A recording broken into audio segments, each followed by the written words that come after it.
नमस्कार दोस्तों, जय माँ लक्ष्मी। मैं आपसे विनम्र निवेदन करता हूँ कि आप मेरे चैनल को सब्सक्राइब करें और कमेंट्स बॉक्स में जय माँ लक्ष्मी अवश्य लिखें। ऐसा करने से माँ लक्ष्मी का आशीर्वाद आपके जीवन की धन संबंधी समस्याओं को दूर करेगा और उन्नति के हजारों नए रास्ते खोलेगा। आज हम बात करेंगे राहु के गोचर का कुंभ राशि पर होने वाले प्रभाव के बारे में। ज्योतिष शास्त्र में राहु एक महत्वपूर्ण ग्रह है और इसका किसी भी राशि में गोचर उस राशि के जातकों के जीवन पर गहरा प्रभाव डालता है। राहु, जो कि एक शक्तिशाली ग्रह माना जाता है, अब कुंभ राशि में गोचर करने वाला है और ये गोचर लगभग 16 महीनों तक रहेगा। अब यदि आपकी कुंडली में भी राहु की स्थिति वैसी ही है जैसी मैं बताने जा रहा हूं, तो आप निश्चित रूप से मान सकते हैं कि आने वाले 16 महीने आपके जीवन के सबसे सुनहरे पल होंगे। यदि आपकी कुंडली में राहु की स्थिति और डिग्री अनुकूल है तो आप एक बहुत ही योग्य व्यक्ति सिद्ध होंगे। चाहे आप राजनीति में हों, व्यवसाय करते हों, प्रॉपर्टी का काम करते हों, किसी बिजनेस लाइन में हों या सरकारी नौकरी में हो, आपको 2023 और 2024 में जिन भी योजनाओं या परेशानियों का सामना करना पड़ा, उनसे अब मुक्ति मिलती हुई दिखाई देगी। राहु अब 16 महीने के लिए आपकी राशि में यानी कुंभ राशि में रहेगा और कुंभ राशि का स्वामी शनि है। शनि और राहु आपस में मित्र हैं, इसलिए ये गोचर आपके लिए बहुत शुभ फलदायी हो सकता है। हालांकि आपने सोशल मीडिया पर कई ऐसे वीडियो देखे होंगे जो आपको भ्रमित करते हैं, लेकिन मैं जो जानकारी आपको दे रहा हूं वो भृगु संहिता पर आधारित है, जो मेरे पास उपलब्ध है। आप इसके 242वें पृष्ठ पर जाकर राहु की स्थिति और कुंभ राशि के जातकों के लिए इस समय की संभावनाओं के बारे में विस्तार से जान सकते हैं। भृगु संहिता के 41वें पृष्ठ पर स्पष्ट रूप से लिखा है कि जब जब राहु कुंभ राशि में गोचर करता है, यानी अपने मित्र की राशि में प्रवेश करता है, तो बड़े बदलाव आते हैं। हो सकता है कि आप पिछले 4-5 सालों से कई मुश्किल परिस्थितियों से गुजर रहे हों। संभव है कि आपका व्यापार ठीक से नहीं चल रहा हो, घर परिवार में सम्मान की कमी हो, पत्नी से अनबन हो या कोई ऐसी घटना हुई हो जिससे आप असंतुष्ट रहे हों। लेकिन अब मेरे प्रिय मित्रों, ये 16 महीने आपके जीवन के सबसे सफल महीनों में से एक होंगे। ऐसा इसलिए है क्योंकि राहु एक राक्षस ग्रह है और शनि के साथ आने से इसकी शक्ति और बढ़ जाती है। शनि इसका मित्र है और मित्र की राशि में जाने से शनि राहु को और भी अधिक शक्तिशाली बना देता है। तो आइए अब जानते हैं कि आपकी कुंडली में राहु का किन स्थानों पर होना सबसे शुभ माना जाएगा, यानी सबसे अधिक फायदेमंद होगा। वैसे तो कुंडली के सभी 12 भावों में राहु शुभ फल देता है, लेकिन सबसे तीव्र गति से वो कहां से प्रभाव डालेगा? प्रथम भाव यानी लग्न में। यदि आपकी कुंडली के पहले भाव यानी लग्न में राहु बैठा है और आपकी राशि कुंभ है, तो ये धीरे धीरे आपके शारीरिक कष्टों को दूर करता हुआ दिखाई देगा। ऐसा इसलिए है क्योंकि लग्न से ही आपके शरीर की संरचना तय होती है। कुंभ राशि के जो जातक काफी समय से शारीरिक समस्याओं या बीमारियों से जूझ रहे थे, उन्हें लग्न में राहु के विराजमान होने से स्वास्थ्य में सुधार महसूस होगा। दूसरे भाव में राहु धन को सकारात्मक रूप से प्रभावित करता है। कई ज्योतिष आचार्यों का मानना है कि यहाँ बैठा हुआ राहु बहुत अच्छे परिणाम देता है। तीसरे भाव में लग्न से तीसरे भाव में राहु अत्यंत बलशाली होता है। यहाँ बैठा हुआ राहु बहुत कुछ प्राप्त करवाता है। यदि राहु 10 डिग्री से 21 डिग्री के बीच में है, तो ऐसा व्यक्ति इन 16 महीनों में वो सब कुछ कर जाएगा जो अभी तक उसके जीवन में नहीं हुआ है। आपके ऊपर धन की वर्षा होगी, आपके घर परिवार में मान सम्मान बढ़ेगा। यदि आप प्रॉपर्टी के क्षेत्र में हैं, राजनीति में हैं या कोई नौकरी करते हैं, तो हर जगह से आपको शुभ परिणाम मिलेंगे। चौथे भाव में राहु को आमतौर पर शुभ नहीं माना जाता है, लेकिन इस समय राहु की स्थिति कुंभ राशि में होने के कारण अच्छी है। चौथे भाव को माता का भाव कहा जाता है, इसलिए यदि आपकी माता बीमार थी, पीड़ित थी या आपसे दूर रह रही थी, तो वह आपके पास वापस आ सकती हैं और उनका स्वास्थ्य भी बेहतर हो सकता है।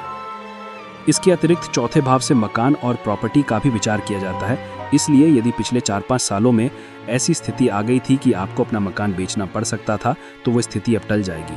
ये 16 महीने आपके लिए शुभ रहेंगे। पांचवें भाव में भी राहु को शुभ नहीं माना जाता है। पांचवा भाव संतान से जुड़ा होता है, इसलिए यदि आपको संतान से संबंधित परेशानियां थी, जैसे कि संतान प्राप्ति में बाधा आ रही थी या आपकी संतान गलत रास्ते पर चली गई थी, तो राहु उसे सुधारेगा और सही मार्ग पर लाएगा। छठे भाव का राहु बहुत ही बलवान माना जाता है। तीसरे और छठे भाव में राहु की स्थिति बहुत अच्छी होती है। यदि आपकी कुंडली में लग्न से छठे भाव में राहु विराजमान है, तो ऐसा व्यक्ति फाइनेंस के क्षेत्र में बहुत ही मजबूत स्थिति में होता है। उसे कभी पैसे की कमी नहीं होती। वो कहीं भी जंगल में बैठ जाए तो वहां से भी पैसा कमा कर लाता है। उसकी वाणी में बहुत चतुराई होती है और लोग उसे सुनना पसंद करते हैं। सप्तम भाव में राहु उतना बलशाली नहीं होता है, लेकिन ये आपकी पत्नी को बल देता हुआ दिखाई देता है। यदि आपकी पत्नी को नौकरी नहीं मिल रही थी या वो नौकरी के लिए परेशान थी, तो सप्तम भाव का राहु आपको बल देगा। ये पत्नी का भाव होता है और राहु पत्नी के भाव को मजबूत करता है। यदि आपकी पत्नी नौकरी करती है, व्यवसाय में आपका हाथ बटाती है, तो आपको अच्छे परिणाम मिलेंगे। यदि पति पत्नी के बीच में कोई मनमुटाव चल रहा था या तलाक तक की बात पहुंच चुकी थी, तो वो स्थिति अब शांत होगी और आपके संबंध सुधरेंगे। अष्टम भाव में, अष्टम भाव का राहु उतना बलशाली नहीं माना जाता है क्योंकि यह आयु का भाव होता है, लेकिन फिर भी ये शुभ फल देगा। यदि आपके जीवन में कोई दुर्घटना या प्रिय घटना घटने वाली थी, तो राहु उससे आपको बचाएगा और इस दौरान आपको वाहन आदि खरीदने का अवसर भी मिलेगा। नवम भाव में, नवम भाव भाग्य का भाव है। यहाँ राहु आपके भाग्य को और बढ़ा देता है, लेकिन यहाँ पर भी वो उतने अच्छे संकेत नहीं देता है। फिर भी वो काम करता है क्योंकि 16 महीने तक सक्रिय रहने से वो हर ग्रह को प्रभावित करता है। नवम भाव की राशि धनु है और धनु राशि में राहु बैठने से इतना बल नहीं देता है, लेकिन सक्रिय जरूर रहता है। 10वें भाव में, 10वें भाव में मकर राशि आती है जिसका स्वामी शनि है, जो राहु का परम मित्र है। शनि का राहु से ऐसा संबंध है जैसे दुर्योधन और कर्ण का था। जब राहु और शनि की जोड़ी मिलती है तो सफलताओं की झड़ी लग जाती है। शनि का स्वामी मकर में होने पर राहु बहुत बल देता है। एकादश भाव में, अब बात करते हैं आपकी राशि कुंभ की। लग्न भाव से देखें या चंद्र राशि से, यदि 11वें भाव में राहु बैठा है जो कि आपकी राशि है, तो ये अत्यंत शुभ है। 11वें भाव में राहु का बैठना बहुत ही अच्छा माना जाता है। बहुत सी कुंडलियों का विश्लेषण करने के बाद मैंने पाया है कि जिन लोगों की कुंडली में 11वें भाव में राहु बैठा होता है, उन्हें बहुत लाभ होता है। आपकी कुंडली में राहु की स्थितियां अलग अलग भी हो सकती हैं, इसलिए भ्रमित ना हो। राहु की 5, 7 और 9 दृष्टियां भी होती हैं। इन दृष्टियों से भी राहु कहीं पर भी बैठकर अपने भाग्य, कर्म और मित्र को देखता है, ये भी बहुत जरूरी है। इसलिए आप भ्रमित ना हो। राहु कहीं पर भी बैठा हो, यदि वो अपने मित्र को देख रहा है तो आपको बहुत सहयोग मिलेगा। 11वें भाव में शनि के साथ बैठा राहु अत्यंत फलदायी होता है। यह आपके व्यवसाय को कई गुना बढ़ा देता है, यानी 16 गुना तक बढ़ाने की क्षमता रखता है। 12वें भाव में, 12वें भाव का राहु उतना शुभ नहीं माना जाता है, लेकिन यह यात्राएं बहुत करवाता है। जिनकी कुंडली में 12वें भाव में राहु विराजमान होगा, उन्हें अपनी यात्राओं से ही फल मिलेगा। फील्ड वर्क आपके लिए बहुत ही उत्तम रहता है। वैसे तो राहु की हर जगह इस समय 16 महीनों तक अच्छी स्थिति रहेगी, लेकिन तीसरे, छठे व 10वें भाव में बैठा हुआ राहु अति उत्तम माना जाता है।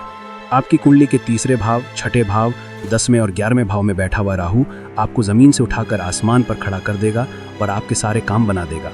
निश्चित तौर पर अब आपका भाग्य चमकने वाला है, यानी कुंभ राशि वालों के हर काम बनने वाले हैं और सफलता आपके कदम चूमने वाली है।